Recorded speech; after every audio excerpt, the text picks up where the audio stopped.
This chapter is going to be reaching its climax quite soon. Good thing we only need to deal with these ballistas for one more turn and then they'll be gone.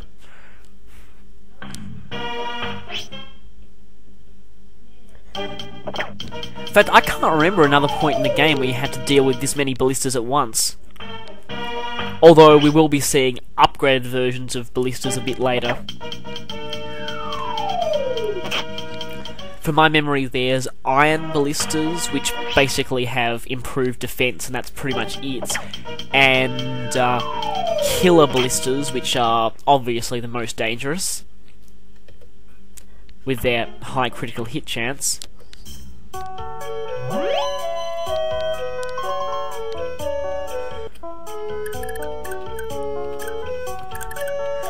And I'm pretty sure we can safely capture this castle now.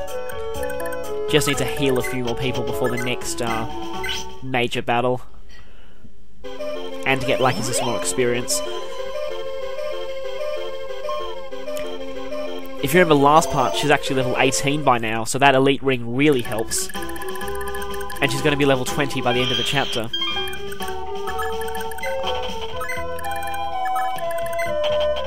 Which will certainly give us the advantage in the next one.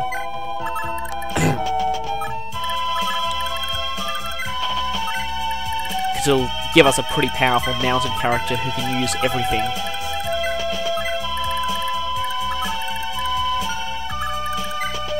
Yeah, just need to watch out for her.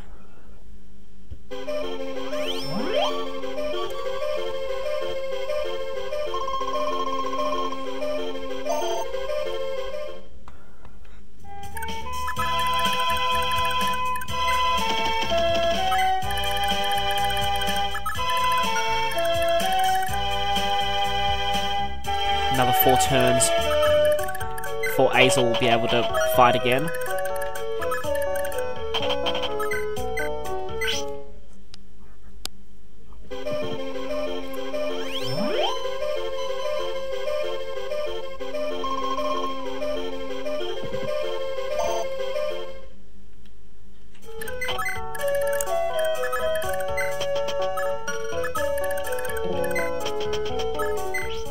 Of course, dancing won't work on people who are asleep, but at least it affects the other two.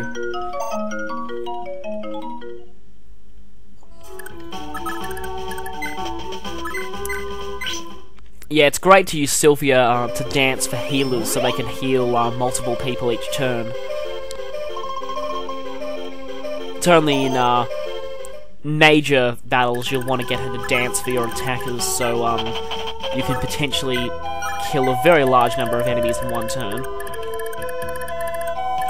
which really comes in handy at a couple of points in the game. One particularly difficult one is coming next chapter, but yay, no more ballistas.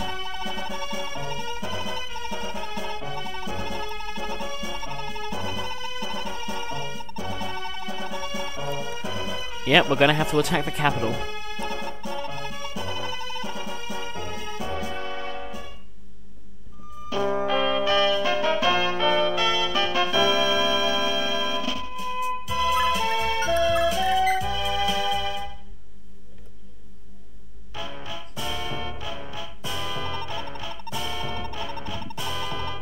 Ah, it's this guy. Now, this guy is probably going to be the source of much mocking during this playthrough. That generic boss there. I'll talk more about him later.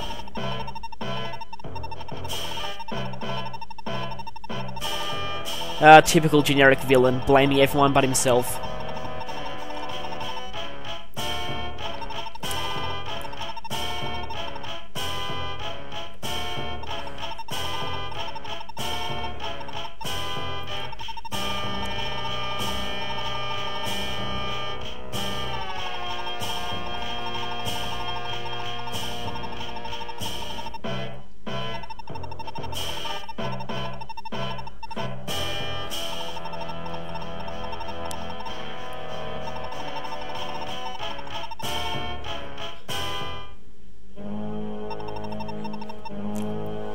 And now is another instance of the Dark Sect members blurting out all their evil plans. Oh, but this is starting to get interesting. The prince has been assassinated. Yeah, the members of the royal family all have the blood of Naga, who was the arch enemy of Loptyr.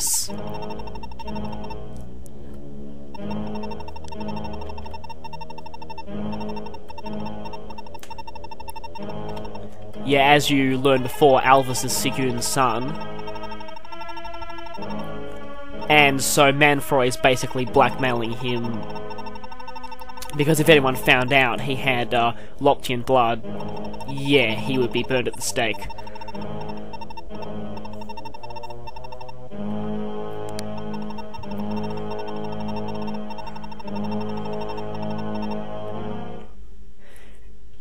By now, some of you may have figured out who that daughter is, but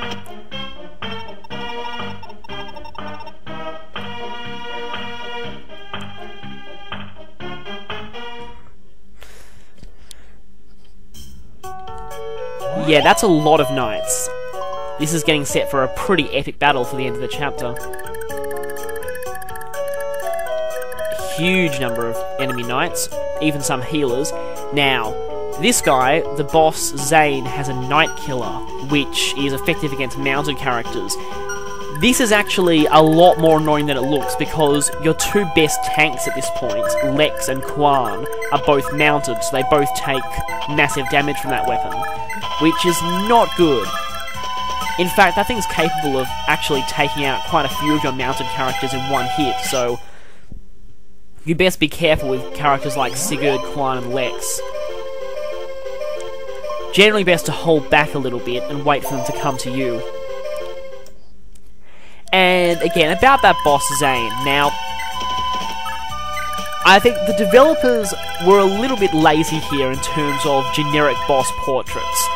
That guy is palette swapped about 6 times over the course of the whole game. Probably more.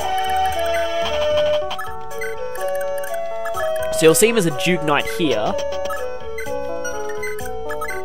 Basically, you'll keep running into Zain lookalikes. One time he's a Dragon Knight. Actually, I think multiple times he's a Dragon Knight. I think he's a Mage Knight at one point. And I'm moving Edain down so that she can warp Levin when Levin gets close.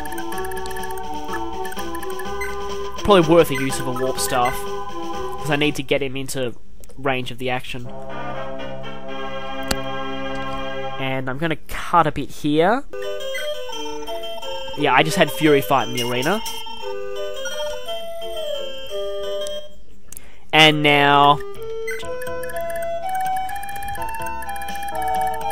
there's another optional conversation between Fury and Sigurd here. And you'll probably be questioning why I'm not putting Levin and Fury together. Well, one, because of that conversation, but I generally like to give them enough love points so that they overtake Sylvia. Problem is, love growths have stopped in this chapter, so I have to wait till the next one.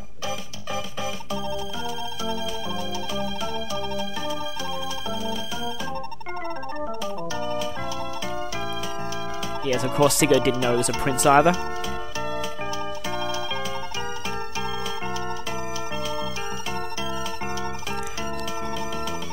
Okay, if you're getting confused here, Holseti is the wind god, Seti is the crusader who was given the powers of the wind god.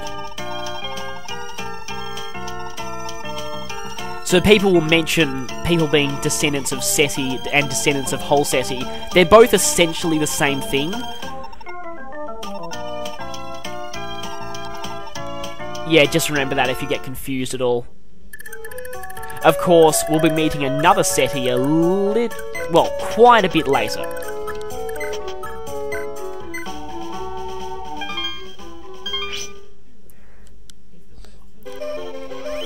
Yes, I've got quite a lot to say about that other Seti. You'll see.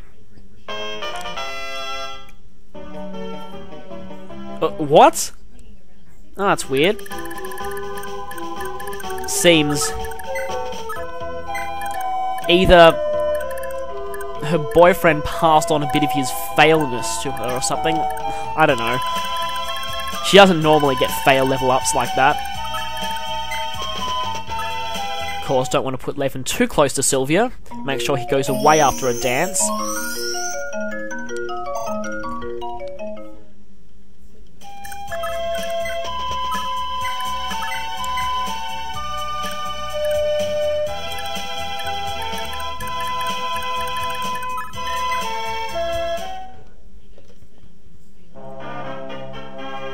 Now, you don't actually trigger the